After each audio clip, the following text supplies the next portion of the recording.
napravim punjeno bijelo meso. Ovdje ima bijelo meso oko 400 grama. Neću da ga rolujem kao šniclu, nego ću da probam da ga napunim kao džep. Punit ću ga sa mozzarellom, slaninom domaćom, miriše divno i malo ću staviti masline. Sad treba da napravim taj džep.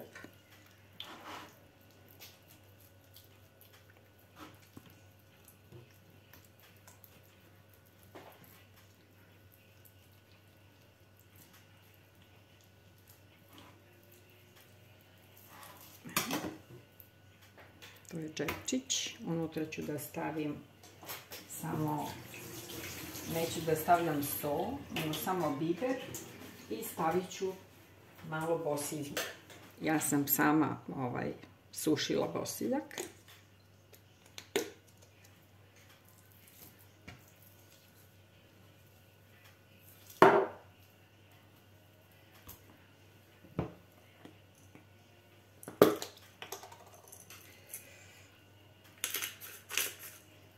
Poslije ću ga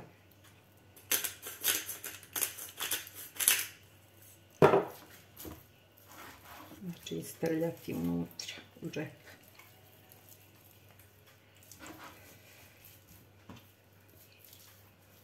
Slanina je slana, tako da sol nije potrebna. Ako ću staviti ove duže do kraja.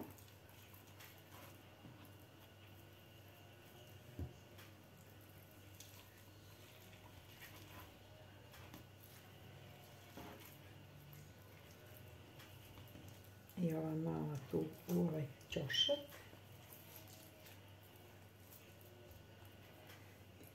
Stavit ću i, može mozzarella.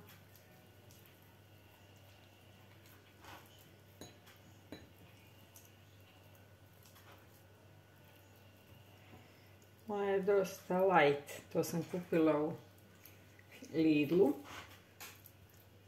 Ali nije baš nešto slana, zato će ovo da bude sve odlično. Malo da napunim. I zatvorit ću sa čačkalicama. Stavit ću malo bosiljka preko, malo samo soli i ulja da malko odleži, da omekša meso i onda ću ga praktično izgrilovati na ringli.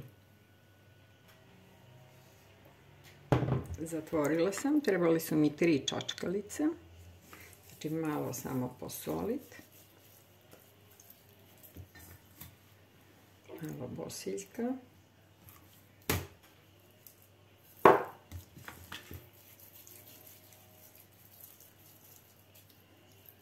moglo i granuliranog bijelog luka staviti i samo malo ulja.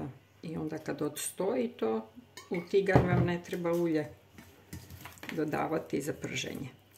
To je u stvari jedina količina ulja.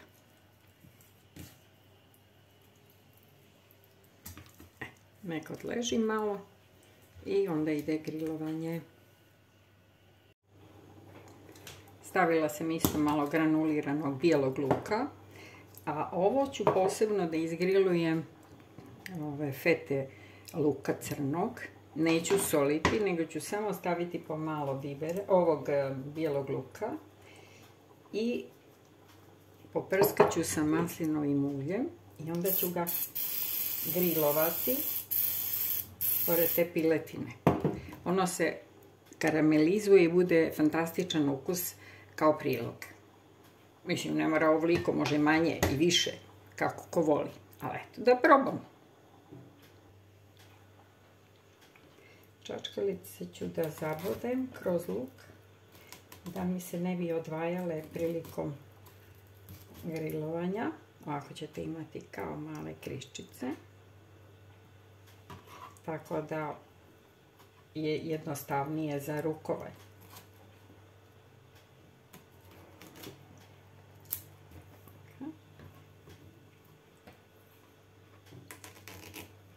obavezno probajte. I kad pečete krompir, stavite komade luka između krompira, jer se on malo karamelizuje i bude zaista ukus fantastičan. Čak i čenove bijelog luka zajedno sa korom i onda je samo pritisnete i onda će taj čen da da slatkoću. Jel? Stavit ću piletinu. A stavit ću i luk.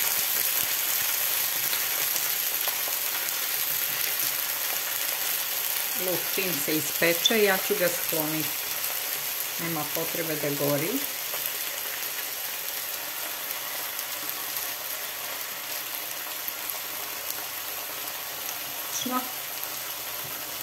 Vidimo se kasnije.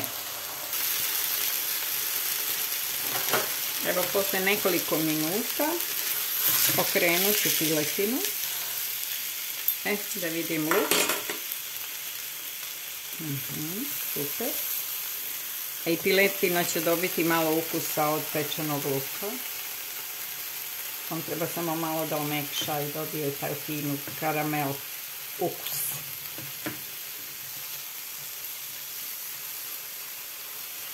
Njemu još samo par minuta, a piletinu mogu i da poklopim, da se ona praktično dinsta u svom sosu.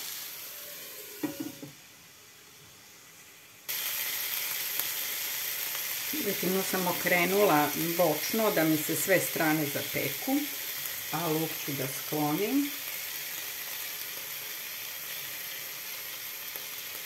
Evo, interesantan prilog.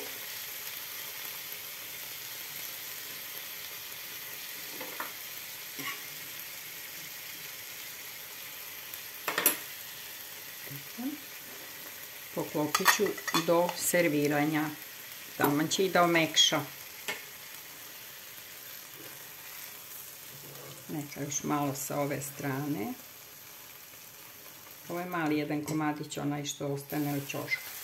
Kako će to fino da primi ukus od bijelog luka, od crnog luka, pardon. Možete i da malo zalijete vodom ako ćete da dinstate, a može i samo na blagoj tihoj vatri poklopljeno. On će pravo ko na pari da se kuva. Piletina je skoro pri kraju, prilično je meka, ali još će ona da u svojoj toploti da se još dokuva, što bi rekli. A ako imate luk koji se odvajaju dijelovi, vi ga onda možete bočno zakačiti. Evo, ja sam napravila još malo luka, pošto nam se dopalo. Idete ovako bočno, ne odozgo. Neka ima još malo. Ako želite luk možete tek na kraju da posolite, a i ne morate. Ako vam se dopadne više samo taj slatkasti karamelizovani ukus.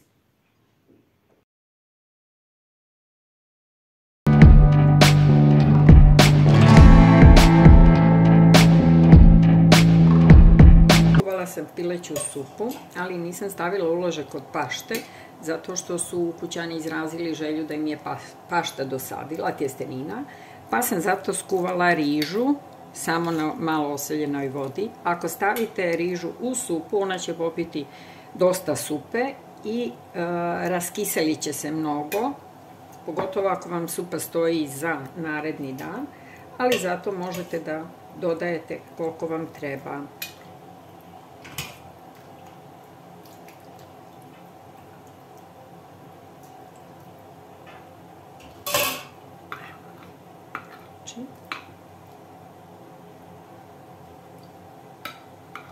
Divna supa, pileća, znači sa uloškom od riže i naravno dodate malo peršuna. Odlično! Uz piletinu ću servirati brokule, onaj pečeni luk i servirat ću jedan specijalitet koji sam našla u Lidlu, tagliatini sa tartufima. Ovo je sastav heljino brašno, durum pšenica Ima malo bijelog luka, začina i ukus ljetni tartufi. Vidite kakve su divne rezanci. Ovdje ima 250 grama, taman za nas troje. Spremate koliko hoćete, dosta vode, znači kuvate 3 minuta, tako piše na upustvu.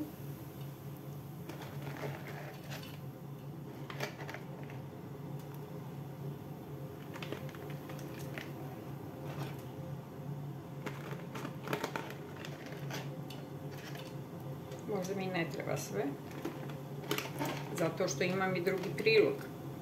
Ovaj sam umočila.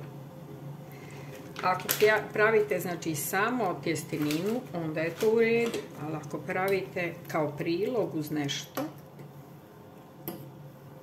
onda vam tu ima dovoljno. Imate meso, imate brokule, salata, to je sasvim ok.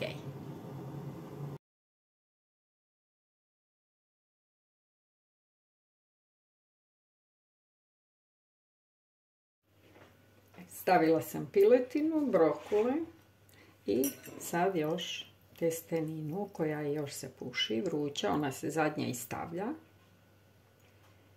Napravite ovako jedno malo gnezdo. I samo prelijete maslinovim uljem, može i preko brokula. A za piletinu možete da pospete sa onim sokom koji je pustila. Malo peršuna. To je to. Nadam se da vam se sviđa.